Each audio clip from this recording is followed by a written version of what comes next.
Bonjour et bienvenue dans ce tutoriel. Je suis Freddy Frogs, formateur certifié par Ableton. Aujourd'hui, je vais explorer avec vous les nouvelles fonctions de gestion du CPU dans Live 11. Une surcharge de processeur est un problème auquel nous avons tous fait face, que ce soit dans le studio pour terminer nos morceaux ou bien sur scène pour jouer notre musique. Alors Live 11 est maintenant doté de plusieurs fonctions pour nous aider à repérer et à régler ces problèmes de surcharge de CPU afin que nous puissions nous concentrer sur l'essentiel, faire de la musique. Après avoir parcouru ces nouvelles fonctions, je vous donnerai plusieurs astuces pour vous aider à optimiser le CPU dans Live. Votre CPU, c'est votre Computer Processing Unit, votre unité centrale de traitement, votre processeur. Avant Live 11, nous pouvions visualiser ici la charge CPU en moyenne. Dans Live 11, nous pouvons maintenant appuyer sur ce petit triangle ici pour la visualiser de manière actuelle. Bien sûr, cette mesure fluctue beaucoup plus car Live est effectivement en train de nous montrer la charge CPU réelle à un moment donné.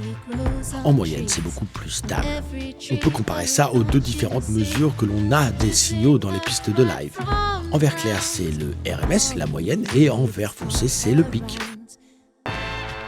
Ce projet est très dense, il y a énormément de pistes, je suis à l'étape finale de la production. Et pour l'instant, mon CPU se comporte correctement. Par contre, arrivé au deuxième couplet, la charge CPU augmente considérablement. Et lorsque l'on visualise la charge CPU de manière actuelle, on voit même des pics à 60%. Pour finaliser ce projet confortablement, je vais devoir trouver quelle piste, quel périphérique est en train de surcharger mon CPU. Depuis Live 11, dans la fenêtre de session, nous avons un nouvel icône ici à droite du master. Cette icône marquée C vous permettra de visualiser la charge CPU par piste ou par groupe de pistes. Je n'ai plus maintenant qu'à jouer le morceau et ouvrir les groupes pour visualiser quelle piste est en train de surcharger le CPU. Et je l'ai trouvé, c'est cette piste-là. Elle est effectivement très chargée. Il y a ici, regardez, 3 périphériques chargés dans un rack. L'action la plus efficace pour gérer ce problème consiste à geler cette piste. Pour faire cela, il suffit de placer votre souris sur le nom de la piste, faire un clic droit et choisir l'option « Geler ». Live va alors exporter le signal audio présent sur cette piste, il va créer un nouveau fichier audio qu'il jouera à la place des périphériques MIDI. Lorsque vous gelez une piste, Live exporte les clips présents dans la fenêtre d'arrangement et celle de session simultanément. Voilà, la charge CPU est maintenant grandement réduite. Live 11 peut aussi maintenant nous indiquer s'il rencontre un problème de CPU, de processeur ou bien un problème d'accessibilité de fichiers sur votre disque grâce aux deux icônes ici en haut à droite. Il nous montrera tour à tour un icône CPU pour le problème de processeur et disque pour le problème d'accessibilité. Alors ces deux icônes permettent à Live de nous indiquer qu'il vient de rencontrer un problème à un moment donné. Il suffit de cliquer sur ces icônes pour les faire disparaître, mais ça va nous permettre de débugger notre live set. Alors geler les pistes est une très bonne approche pour gérer les problèmes de CPU. Mais nous pouvons aussi adopter d'autres stratégies. Vous pouvez par exemple décider de réduire la fréquence d'échantillonnage de votre document. En effet, Live doit écrire et lire beaucoup plus de données, beaucoup plus de data à 48 000 samples qu'il ne doit le faire à 44 100 samples. Il est toutefois recommandé de régler ce paramètre au début de la production lorsque vous commencez un document, ainsi Live n'aura pas à convertir le format de ses fichiers pendant qu'il travaille.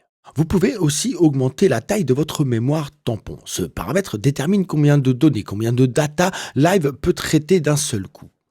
Par exemple, si je réduis la taille de ma mémoire tampon sur ce document, vous remarquerez que la charge CPU augmente considérablement. Le réglage de ce paramètre est très important, mais vous le savez certainement car lorsque l'audio de Live commence à glitcher, c'est souvent une indication que la taille de votre mémoire tampon est trop basse. Il est aussi recommandé de désactiver les entrées et les sorties physiques de votre carte son que vous n'utilisez pas. En effet, cela augmente la charge sur votre CPU. Une autre stratégie consiste à poser vos effets sur des pistes de retour. Ainsi, vous utiliserez les départs pour envoyer les signaux dans les différents effets. Les effets sont ainsi partagés entre les différentes pistes et cela a bien sûr pour effet de réduire la charge CPU. Une stratégie tout aussi efficace consiste à réduire la polyphonie de vos VST. Par exemple, ici sur Serum, je pourrais réduire la polyphonie à 2 voix ou 3 voix selon le nombre de notes MIDI que je désire jouer simultanément à un moment donné. Sur une basse par exemple, il convient de régler la polyphonie sur mono, cela va réduire la charge CPU de ces ROM. Si possible, évitez d'utiliser les modes complexe pro et complexe sur les fichiers audio dans Live car cela demande beaucoup plus de calcul de la part du logiciel. Lorsque vous utilisez EQ8 dans Live, éteignez la visualisation du spectre. Si vous travaillez dans la fenêtre d'arrangement, évitez d'avoir des clips inutiles dans la fenêtre de session.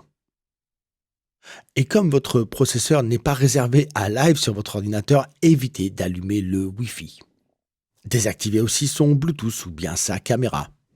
Finalement, il est hautement recommandé d'avoir au moins 10% d'espace libre sur le disque dur interne de votre ordinateur pour en assurer le bon fonctionnement. Alors ces problèmes de processeur sont bien sûr intimement liés au potentiel, au spec de votre ordinateur. Un ordinateur neuf et puissant aura bien sûr beaucoup moins de problèmes à gérer les flux audio de votre document. Voilà, vous retrouverez certaines des informations que je viens de vous donner sur l'optimisation du CPU sur cette page officielle du site Ableton. À bientôt dans un nouveau tutoriel. Au revoir.